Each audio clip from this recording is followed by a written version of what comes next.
Welcome to the CCN podcast, where we discuss the latest trends, companies, and people shaping the cryptocurrency space. I'm your host, Jake Sylvester.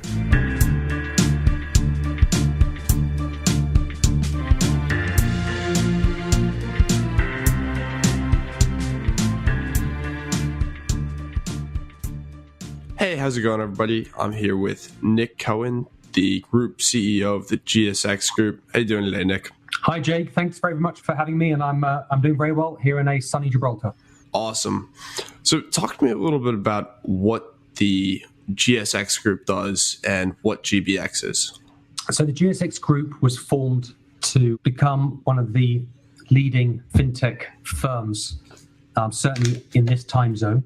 If you look at the businesses that we have, we started life as a stock exchange, and Gibraltar, which is a pretty small jurisdiction, was the last country in the EU without a stock exchange. So when I became involved about 6 years ago, I was the founder. We were very much looking to apply for and acquire that license to be that stock exchange. And we managed to win that in 2014. That led to us opening a stock exchange. And then a couple of things happened with regards to your question. The government here in Gibraltar was looking and engaging with industry. Could we come up with a regulatory framework in Gibraltar that might make us perhaps one of the first countries in the world to really focus on financial institutions that use the blockchain or distributed ledger technology to store or transmit client assets? If we came up with a framework that would allow companies to come here and apply for a license. And that thinking, which started back in 2015, became law in 2018. So now that legislation is in place, that's put Gibraltar very much on a global platform in terms of relevance. And we have a large number of companies from around the world currently undergoing applications for that license under that regime. Looking at our business, we were, as a stock exchange, we were looking at where do we go next. And we were obviously involved in the framework discussions. And we noticed a couple of things. I think number one was when you looked at the utility token space or the ICO market, that was becoming pretty interesting. It was very fast growing, but at the same time lacked any control environment. So we thought that we could certainly add value there in terms of the space and to potential clients. So in 2017, we incorporated a subsidiary under the GSX Group called the Gibraltar Blockchain Exchange, GBX.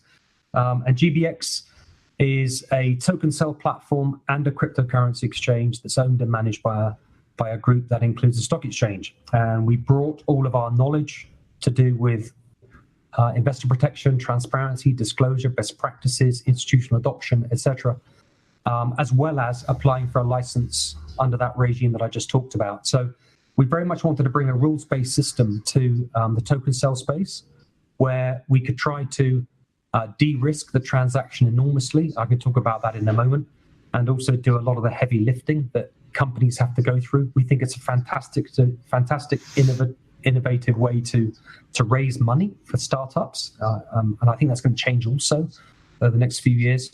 So we very much wanted to get GBX as a place where if you believe in the long game, you believe in adoption, you believe in regulation, you believe in licensing, you believe in investor protection and consumer confidence, all those good things. That was what we were all about. So GBX, we've just received our license in principle, and we would hope, fingers crossed, to be fully licensed in the next week or two, given that we've been going at this for about 9 months. Got it. So I want to get into some of the ICO stuff in a second, but one of the things I found interesting is you guys are a really young company. So being American, if you look at our major stock exchanges, you have ICE, which owns Bakkt, and the NYSE, right? And the NYSE was founded in early 19th century. Do you think being such a young company affected your willingness to get into the blockchain space? 100%. I think the advantage, let's look at it another way. When you're the newest stock exchange in the world, you're ironically the last at doing everything, right? So that can be quite a disadvantage when you're looking at existing commoditized industries, for example, the debt securities market, etc. However, the advantage of being one of the newest exchanges in the world is that you're not necessarily hampered by legacies, and legacies can include a number of things. They can include technology, which obviously is a huge challenge for the larger, older institutions, as well as let's just call it member interests. Not every stakeholder that works with a stock exchange necessarily is embracing blockchain and DLT perhaps as quickly as even the exchanges themselves would like. So I think from our perspective, what we were able to do, being a private company, being obviously very small and very nimble, but also very new, is we didn't have those constraints. So we were able to very quickly say, okay, we think DLT is interesting. We think it's here to stay. And we think that it can transform the way certainly capital markets operate. And we've seen that in the crypto market, how it can enable instantaneous settlement of transactions. And we felt very strongly that if we could really try to leverage the position that the Gibraltar government, the jurisdiction itself, the regulator, and their expertise, we're in a great jurisdiction to ride that wave where we have a regulator that understands exactly what is happening here. And we have a government that's hugely aggressive in terms of building its stall as a fintech hub. So I think because of our size, we were able to absolutely move as quickly as we could, and therefore not be constrained by perhaps some of our peers. Got it. So you had mentioned that the way companies are going to raise money is going to change dramatically. Can you talk a little bit about how you see that happening and the part GBX and the GSX group has to play in that? Look, I think first of all, a lot of interest has been shown in the token sale space. And I think from our own perspective, we're a private company. We've had a couple of rounds privately. We've raised money from new share issues. My shareholders won't mind me saying each one took about 6 months, involved quite a lot of legal interaction, let's just say, and was relatively painful. I think what we saw with GBX, we carried out our own token sale. Now that took obviously a few months on the road. We very much undertook a heavy PR exercise. We obviously drafted a white paper, which was very key, but it enabled us to raise $27 million. So I think from a historical capital markets perspective, it definitely opened our eyes to what was possible. So I think that's the first thing. I think as a tool for fintechs and startups to get access to, I think it's very exciting. However, as we put in our white paper when we were raising the ROC token, which is our own issue, we were very clear. Phase one was GBX, which we saw, very much for utility tokens. It's a cryptocurrency exchange there for startups to issue access to services or networks moving forward. But we saw the real game changer as a move towards tokenized securities. And why do we think that's interesting? I think historically, if you look at the evolution of capital markets over the last, whether it's decades or even centuries, but let's say over the last few decades, what has happened is you've had companies and exchanges, evolve on a lot of legacy systems. Regulation has become harder, not easier. I'm not saying that's a bad thing, but what it does is it's certainly increased the obligations on companies to improve their systems and reporting mechanisms. And so what you're finding is really a tension between companies trying to grow and comply, but yet building on legacy systems. And I think what DLT now offers is an opportunity to create a new way, an innovative way of helping issuers get access to capital, and I'll talk about that in a moment, but B, it completely transforms and disrupts the way securities actually clear and settle. You think of the historical or even current way, if I want to buy a share in Apple, I need a brokerage account. I will call my broker or whatever. He'll execute that order. Another broker is the seller. We go through an exchange. That tri-party of the two brokers in the exchange then report to the clearer. The clearer, who doesn't deal with retail, deals with institutions, i.e. exchanges and brokers. The clearer then makes sure that all three match. That then leads to a settlement. It leads to a transaction where shares and cash are exchanged. There might be a forex transaction, there might be a bank transaction, there might be a paying agent, there's a registrar involved. and the whole thing tends to take T+3. It's all quite inefficient.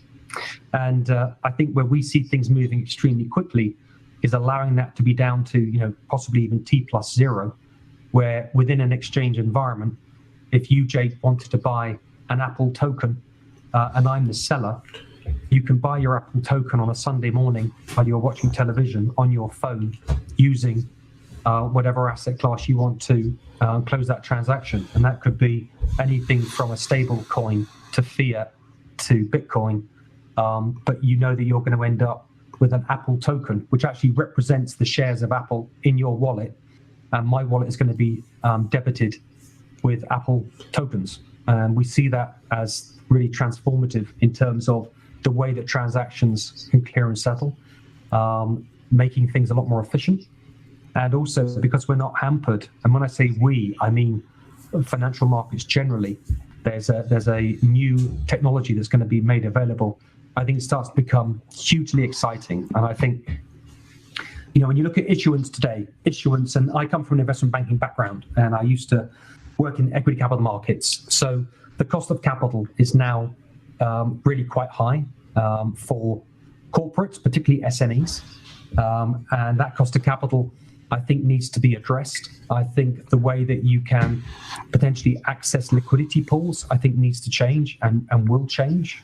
I think by really looking at those intermediaries that I think many of whom can be not necessarily removed, but made to behave in a much more efficient way, I think leads to what I see as a hugely disruptive moment in time. I'm in my 35th year in capital markets. I think right now we're on the brink of something that for the next 5 years can start to really transform the way issuers get access to capital and investors can get access to some pretty interesting products. So I think it's an exciting time. Yeah, it's really interesting. So one of my holy shit moments when kind of learning about blockchain technology was listening to Caitlin Long talk about rehypothecation and a lot of these issues with intermediaries in existing securities markets. One of the things I'm curious about is, as a newer exchange, if GSX has any of these issues, right? So you mentioned T+3 settlement time.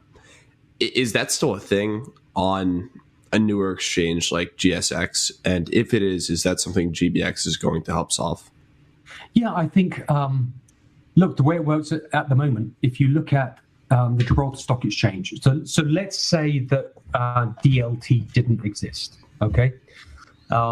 So what were our choices? Okay, so at the moment, if whether we're in fixed income, whether we're in equities, it doesn't actually matter. What happens is we have to be enabled to interact with a centralized clearing company. And if you look at the centralized clearers, I mean, even in my time zone here, forget America, we have Euroclear, we have Crest in the UK, we have Clearstream in Germany. So even in the EU, we have 3 centralized clearers who, by the way, can't talk to each other. So you can imagine how painful that becomes and how costly when those centralized clearers perform their role. But if we were to go down the traditional road and DLT didn't exist, we would not have a choice. So we would be absolutely governed by, as we are today, by having relationships and accounts with those centralized clearers and having our own member firms transact, and then we go to that centralized clearer. I think when you look at, so whether we're a small exchange or whether we're a massive exchange actually makes no difference. You have to go through a centralized clearer. 2, what the digitalization of securities markets enables is that the role of that centralized clearer effectively becomes disintermediated. Because if you look at, so take a look at GBX today, and then we'll talk about GSX. GBX today, in its simplest form, allows institutions and retail accounts to apply to our exchange. They have to pass our KYC and AML tests. Once they're permitted and approved, they can then deposit either fiat or they can deposit crypto. So I'm purely talking about GBX. They can then trade on our market, our secondary exchange. They can buy and sell crypto using their fiat or crypto, and we credit or debit their wallets accordingly. There is no centralized clearing mechanism involved in that process. If you then extrapolate that model to securities and you ensure that there are the controls in place and the reg tech in place to enable you to track ownership of those securities and report what needs to be reported to regulators, then you've effectively disintermediated a lot of those central clearers, because you're using now distributed ledger technology to clear securities as opposed to a centralized clearer. Because what a centralized clearer does effectively when you go into dematerialized securities, you're taking effectively paper and you're enabling electronic settlement. What you're doing is with tokenized securities is you're bypassing a lot of that requirement, because you can effectively do it within the blockchain. And there's no need for the centralized clearers to reduce counterparty risk, because with T+0 settlement time, there is no counterparty risk. So if you're looking at, for example, leverage products and buying and selling on margin, etc., there is certainly a role to have those facilities enabled. But I think in its simplest terms, the way we work within our exchange environment today is if you don't have the assets within your wallet that can afford to pay for whatever you're looking to buy, guess what? You can't buy those assets. And that's obviously within GBX.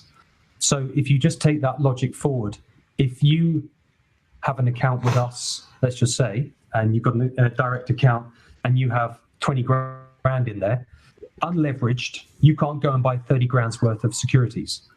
You would be unable to. And that I think is the point of where we see things moving towards.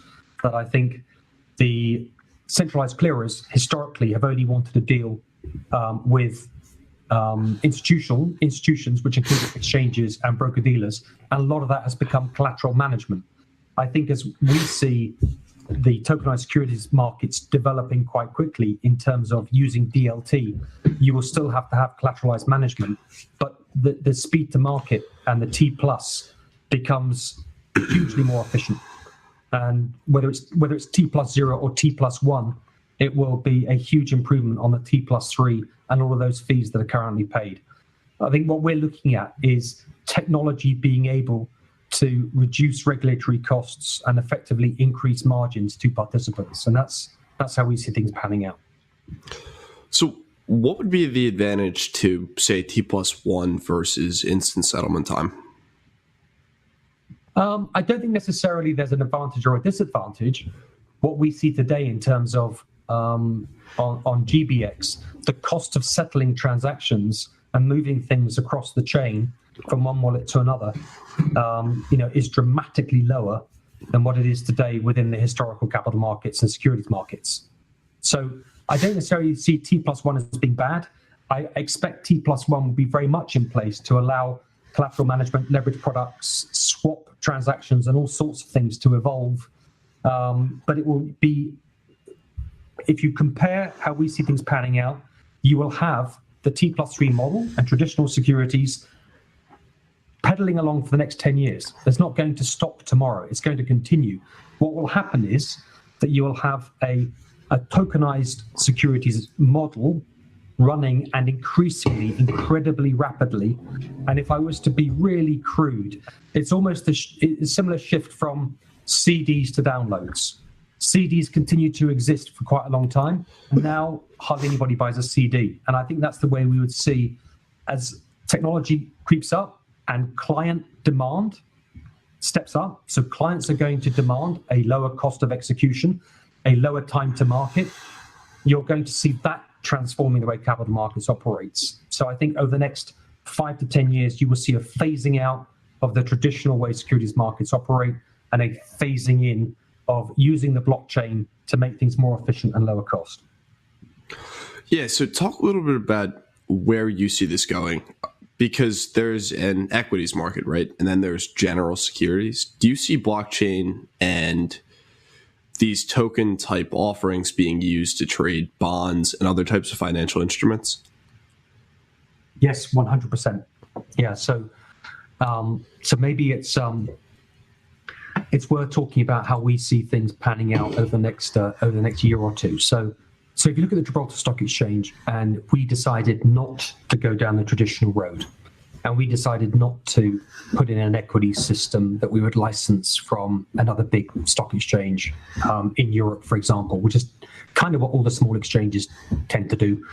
And we end up with a cost base, and guess what? We're still pretty small. So we decided that actually we were fortunate enough to say, let's not bother with that. Let's just go all in blockchain and be one of hopefully the first stock exchanges in the world, hopefully next year, Q1, that can do tokenized securities entirely digitally. Okay, so how do we go about that? So we spent late 17, early 18 looking at the solutions. We were looking, obviously getting GBX up and running, but behind the scenes, we were very much thinking about GSX and what do we do. And at that time, we were thinking about a private permission chain. So the Gibraltar Stock Exchange would sit on top of its own private network, and that would be really cool because we would be the first in the world. And actually, it really wasn't very cool at all because it's highly restrictive. And we just thought, well, hang on a second, we're going to restrict ourselves to issuers that want to use GSX. We will constrain ourselves and issuers to only having access to clients that had accounts with the Gibraltar Stock Exchange. The second thing is that we were starting to really get our heads around DLT and a protocol that could service securities. What we found was that there was a huge gap in the market where the same message was being communicated to us over and over again from smaller exchanges, actually bigger exchanges, but smaller exchanges primarily, broker-dealers, investment banks, etc., who were saying, we know tokenized securities are coming. We're not quite sure what to do. There seems to be quite a bit out there, but we're not sure where to go or what to do or what to use, who to speak to.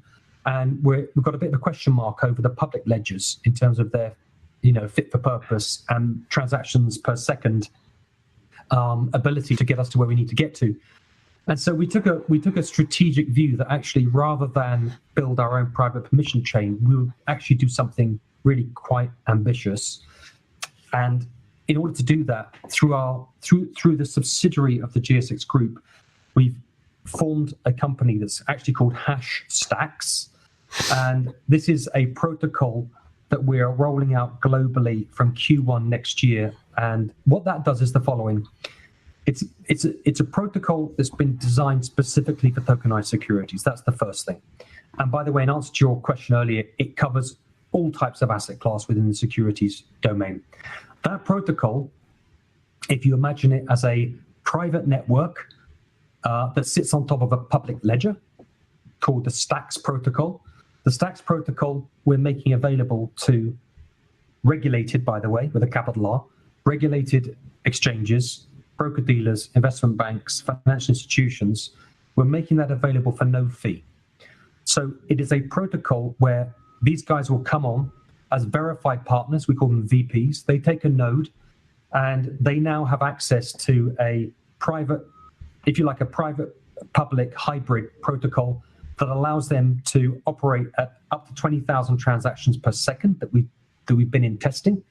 And then you hash down to the public ledger the transactions on a delayed basis. So let's say every 10 minutes. So the private network is actually doing the trading and the transferring, and then we're hashing down to the public ledger the transactions. So we're now, what we found, which has been utterly incredible, is that the conversations we've started having over the last 3 to 4 weeks, as we've started to publicize this, and we'll be going live on our announcement this weekend, is that the take-up has been, in terms of interest, has been phenomenal, because we see ourselves, there's no question over a lot of the tech that's out there, but I think some of the question marks that have been raised is this technology, for example, fit for purpose when you're talking about MiFID II. MiFID II is a tough directive in the EU that we all have to comply with, which has about 100 different fields. Every time you do a trade, you have to report into the regulator. It's pretty tough.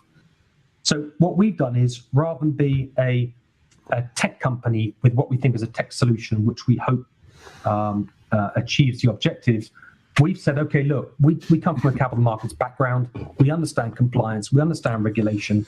We understand all this good stuff. Equally, we've got now a tech subsidiary that is a joint venture where we'll have an enormous resource. We've got about 30 blockchain developers in there. We've been testing this for the best part of 12 months.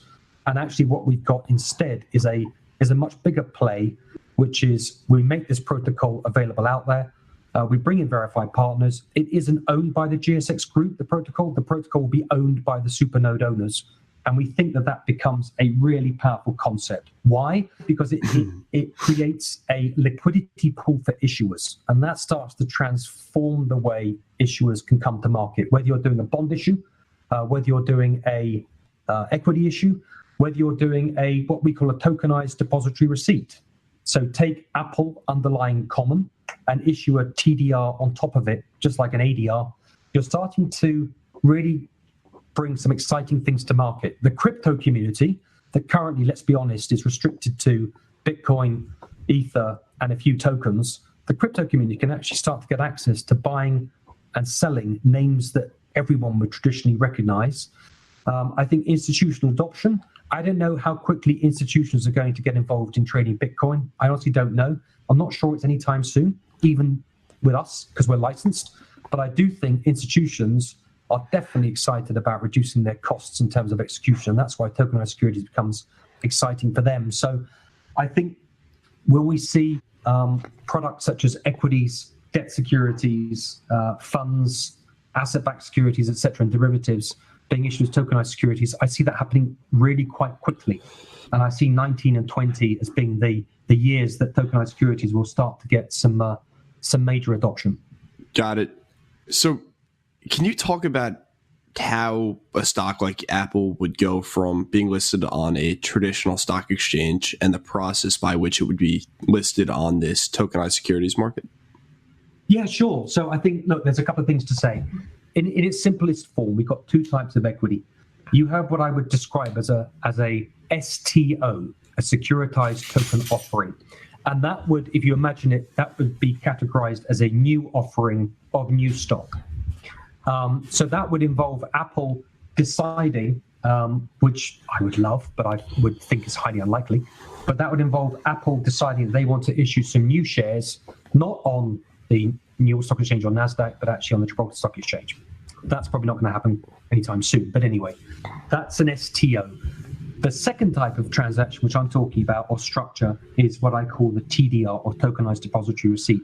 And that is where you don't need the permission of the issuer. If you're looking at a company specifically like Apple, you would need an American investment bank, for example, but they would be permitted to effectively, what you do is you take Apple underlying stock, which is the traditional shares, you put those into what is called a depository or a depot, and against those you can issue a tokenized depository receipt, exactly in the same way you can issue an American depository receipt against underlying. So what that allows you to do is, if there is an existing company out there, you can tokenize their securities without their approval. It's entirely legitimate. So if you imagine us as an exchange, I see that as quite an exciting development, where we can take, all the names which you can think of. Doesn't really matter. It can be British Petroleum to Google to Amazon, etc. And we could have our member firms create TDRs and list and trade those on our exchange. And I think that could be really pretty exciting, where you get to the T+0 speeds that we were talking about. In terms of the first category, so STOs, security tokenized offerings, STOs is where we see, particularly with small and medium enterprise companies, SMEs who are looking for access to capital and not necessarily huge amounts of money, $5 to $10 million. That starts to become a really exciting way for them to come onto a launch pad like ours, which we will have for the Gibraltar Stock Exchange. We already have one for the Gibraltar Blockchain Exchange, but a launch pad for these guys to come on and issue tokenized securities to either institutions, or if it's a public offering, to members of the public. So one of the things I'm curious about is, if you're an SME looking to raise $5 to $10 million, you really have two options. One is venture capital and private equity. The other is public stock exchanges, right? So let's say an STO. How do the disclosure requirements of an STO, like the one you're talking about, compare to, obviously you don't have them in private equity, but what you have to deal with as far as administrative overhead in private equity? The way legislation works over here, in terms of our exchange, is, first of all, the question is this an offer to the public? So if it's an offering to the public, i.e. an STO, and that is defined by, are you selling to retail investors, And is it above a certain size of issuance, which in our case is 8 million euros, although the EU is currently reviewing that number. If it's above 8 million euros and it's targeting retail, that is an offer to the public. Now, an offer to the public means you have to comply with a bunch of directives, and it's not hugely onerous, but it's pretty onerous because that's like any public exchange. That's a public offering and becomes quite cumbersome. Now, if you go below that and you decide to either go below 8 million or you decide that it's not an offer to the public, that actually you only want to target institutions, you can come onto our, rather than our main market, we've got a secondary market called the global market. And then that would mean that you comply with our rules, which tell you exactly what you need to put in your offering document and disclosures, etc. But either way, you've got a commitment where you have to, write an offering document or a prospectus which has all of the stuff in there which you're required to put in there, and B, you've then got obligations once you are on either market to continue to report to the public all your institutional accounts in terms of transparency, so reporting accounts, etc. So which either way you cut it, there are obligations there. So that's the first thing. With regards to private equity, well, that's a private transaction. So we have, for example, if you look at my company, we have private equity investors, and that's a private arrangement between our company and those investors. But again, we have obligations, but those obligations differ slightly to what you have to do if you're in a public market. The difference, I think, is the following. Private equity, we had our own experience about one private equity firm that actually we didn't end up going with. But after 15 months of conversations and due diligence and discussion, we decided that it was better to go our separate ways because it was pretty drawn out and pretty cumbersome. I think what STOs provide, if you think about it, is digital crowdfunding for securities. You're captured by securities legislation. You can't change that. But potentially what it does is it offers up a faster route to market than perhaps might otherwise be on offer from either VC or PE. And I think that's why the ICO market for utility tokens exploded so rapidly through 16 and 17, and in fact 18, less so today, but certainly earlier this year, because what it allowed you to do was to, as we found with our company, 3 months of roadshows and a white paper, if you have a quality story and you could get traction, allowed you to raise funding without necessarily having to spend 12 to 18 months locked up in those discussions, and also diversify your risk amongst a broad number of contributors and buyers as opposed to a single entity. So you would say from a burden of reporting and kind of dealing with the investors, it's probably about equal between private equity and doing a $5 to $10 million raise on an exchange through an SDO. I think the difference is that, look, a private equity company are going to have their own requirements, and a private equity company tends to, in my experience, be involved either at board level or in the running of that company, for example.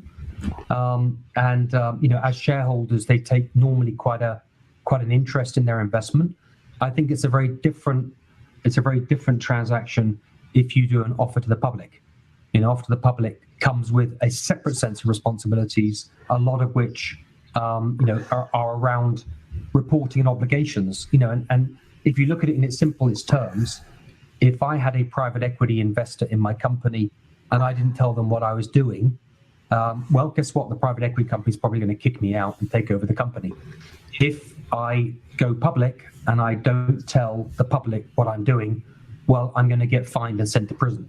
So you've got two slightly different ways of looking at it, and I am being sensationalist. But those, one is a regulated offering that has regulatory intervention powers and enforcement.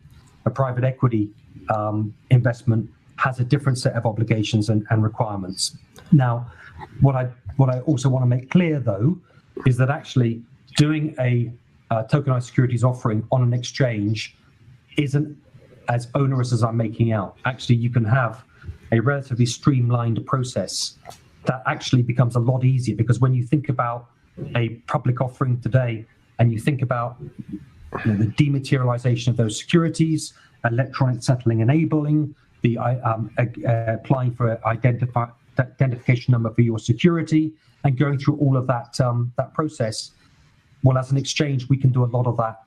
In terms of tokenized securities, a lot of that cost and time is removed because a lot of the minting responsibility of the token, etc., and the structuring of the smart contract happens within our exchange here. So actually, it becomes really quite an exciting additional option available to you as a corporate. Private equity have their role and they have their space, same as VC. That's never going to go away. But I think in terms of those perhaps slightly quicker, smaller raises, that's where I think an STO product really comes into its own. So where do you see GBX and GSX going over the next 5 years? I think if we look at our ambition, I think there's a real moment in time here where I think, you look at the internet and what happened there 20-something years ago, and technology disruption, dislocation events prior to that. I think we see very much ourselves, A, at the beginning of that cycle. That's the first thing to say. And I think, B, we're in a jurisdiction where certainly the government is continuing to want to be in front of that change. Where do we see ourselves in 5 years' time? I would like us to be an organization that certainly has been involved in and is still relevant in terms of not just disruption, but providing really awesome solutions to both investors and issuers to get access to capital and products respectively in the most efficient way possible. And I think, if we as an organization at GSX Group can be ahead of and viewed as those guys were at the front and they're still relevant, then I think, we've done our job. And I think that's really where I want to try to position us. And I think what we're doing with the Stax Protocol, in terms of monetizing it, we're probably not going to monetize it at all because we're giving it away for no fee whatsoever. But I think that positioning as a thought leader and hopefully as a visionary in terms of how we see the capital markets disruption model evolving, we really want to be at the front of that. And having my own background in capital markets and being members of stock exchanges historically, and now owning an exchange and hopefully enabling capital markets products to come to market in a perhaps more innovative way, that's really where we want to see ourselves. So I think in 5 years' time, hopefully I'll be, sort of nearing the end of my career in 5 years' time. But as an organization, I really want us to see us, up there, relevant as a global player in terms of disruption and thought leadership. I think that'd be hugely, hugely satisfying. Is there anything that you wanted to talk about that I didn't ask you about? I don't think so, Jake. I mean, I'd like to tell you about how I'm going to try and lose weight over the next year, but I'll probably be lying. The ICO market, I think, is going and has gone through a change. I think that securities markets are on the brink of really an exciting 5 to 10 year cycle. I think that regulation is going to catch up, and I mean that in a positive way. And I think the bad actors, are going to struggle to participate in where we see the changes coming. And I think that's a good thing because I think investors have the right to be protected, and that's where we come in. And I think that, as a jurisdiction, Gibraltar is in an exciting phase right now. We've got a number of opportunities ahead of us. I view Brexit as an opportunity, not a threat. But I think also we can play a role engaging with governments and regulators as a jurisdiction globally. And, and people will listen to us because I think so far we've shown that as a jurisdiction, we are able and willing to get in front of regulation rather than just like some jurisdictions shutting down businesses and saying we're out because we don't want to be involved. And I think what we've done instead is say, okay, we understand this space. A regulatory framework, allows a legitimacy rather than just shut down. And I think that's really exciting. So I just want to say thanks, Jake, for giving me your time on a Monday morning in the States. All right. Thanks for coming on. Let's definitely do it again sometime. Absolute pleasure. I appreciate it. Thank you.